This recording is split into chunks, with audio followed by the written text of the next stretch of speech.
Over the next 10 years, there are certain big trends that we're expecting to see. And some of these have already been playing out over the past decades. It's just a further continuation of areas like experiential retail. The opportunity for people to actually not just sell a product or a service, but to create a reason for people to keep coming back. Experiences that engage and excite and drive a knock-on positive effect because you want to bring your friends and share with your friends.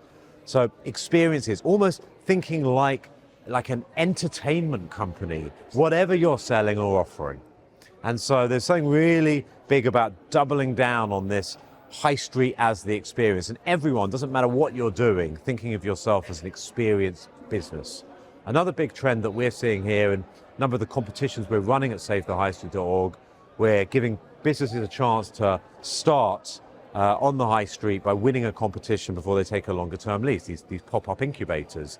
And we're seeing loads of digital first brands applying. And it's one of those big misconceptions. If you read too much in the newspapers, you assume that the internet kills the high street. But actually, when you get under the hood of it, the biggest brands in online world are using physical space in different ways, to the degree of Amazon even buying businesses like Whole Foods and spinning up dozens of brick and mortar pilots. But actually, at the grassroots, we're seeing these businesses who are direct to consumer, digital first brands getting to a certain point in their journey where it just makes sense that the next step is to have some form of high street or shopping center presence. So we're expecting to see a lot more of the online brands take space in the real world. Now, there are some bigger trends as well that we need to see. So people who are in the information services game, people like banks, for example, need to radically rethink their business model for the physical space in 2025 and beyond.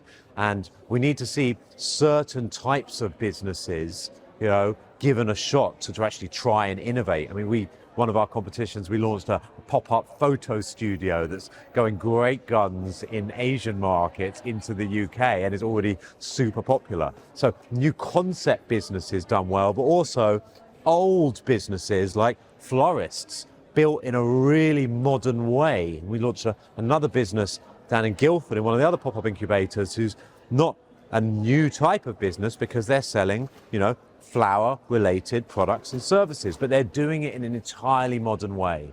Events and experiences and after-sale services and CRM built in from day one and performance-based digital marketing, all kinds of things so we can actually see work well for even established businesses for the future. Well, firstly, happy birthday, Toolbox. 25 years, what an amazing achievement. And if we go back to the year 2000s, how much has changed? All different world we were in here. This is the end of the original dot-com boom into the bust. We're talking about the turn into the new millennium. I mean, there is such a different world we're looking back on here. But when we go back to those years, this was a time where this was before people thought the internet was really going to have a material impact on brick and mortar retail. It was those years ahead, those first years of the new millennium where people started to say, you know what, the internet is going to massively disrupt product retail, and you started to read those headlines of the death of the high street. So back then there was definitely a sense of comfort and security. I would say back in 2020, we were talking about a world where people felt that things didn't need to change very much, and actually it was all rather comfortable. There was clearly a lot had happened over the 90s in terms of the shift to out of town and the investment that had happened and the impact that had had on town and city centres. But quite frankly, the period of change ahead probably would have shocked people if we told them back then what was about to happen over the coming 20 years. And, frankly, we're now in 2025. We're in a period, I would say, this period of disruption of the old way of doing things. And we're coming, we believe at savethehighstreet.org, into a new phase of reimagining and transformation for the better, and to ensure high streets and shopping centres are fit for purpose for the next 25 years. There's so many amazing high street success stories coming through in the market today, and on a personal level, the thing that gets me really excited actually gets right down to the grassroots. I love the stuff where it's actually stories of independent businesses starting up with an idea on a piece of paper, and the work that some of the team I've been involved with have actually turned these ideas into businesses that are now growing with ambitions to become scale-ups.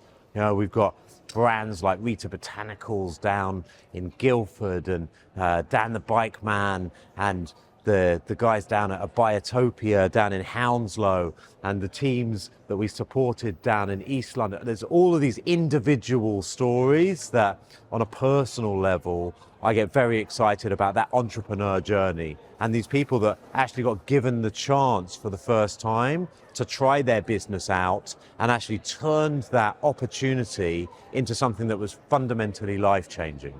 So the things that really get me excited are these entrepreneurial journeys.